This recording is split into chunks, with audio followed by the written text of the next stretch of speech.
One of the most exciting scientific findings of the past half-century has been the discovery of widespread trophic cascades. A trophic cascade is an ecological process which starts at the top of the food chain and tumbles all the way down to the bottom. We all know that whales eat fish and krill, and some people, certain politicians in Japan for instance, have argued that killing whales is good for human beings, as it boosts the food available for us to eat. And so you would think. But as the great whales declined, so did the numbers of fish and krill. It seems counterintuitive. Surely their numbers would rise as their major predators disappeared.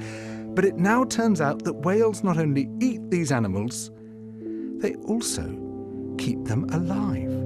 In fact, they help to sustain the entire living system of the ocean. Whales feed at depth in waters that are often pitch dark, and then they return to the surface, to the photic zone, where there's enough light for photosynthesis to happen. There they release what biologists call fecal plumes, vast outpourings of poo, punamis. These plumes are rich in iron and nitrogen, nutrients which are often very scarce in the surface waters. And these nutrients fertilize the plant plankton that lives in the only place where plants can survive, the photic zone. Fertilizing the surface waters isn't the only thing the whales do. By plunging up and down through the water column, they also keep kicking the plankton back up into the photic zone, giving it more time to reproduce before it sinks into the abyss. Even today, though whale populations have been greatly reduced, the vertical mixing of water caused by movements of animals up and down through the column of the oceans is astonishingly roughly the same as the amount of mixing caused by all the world's wind and waves and tides. More plant plankton means more animal plankton, on which the larger creatures then feed. In other words, more whales means more fish and krill. But the story doesn't end here, because plant plankton not only feeds the animals of the sea, it also absorbs carbon dioxide from the atmosphere.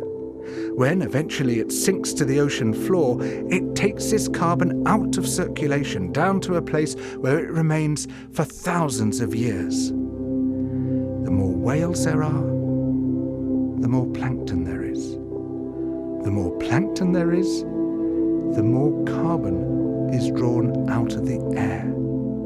When whales were at their historical populations, before great numbers of them were killed, it seems that they might have been responsible for removing tens of millions of tons of carbon from the atmosphere every year. Whales change the climate. The return of the great whales, if they're allowed to recover, could be seen as a benign form of geoengineering.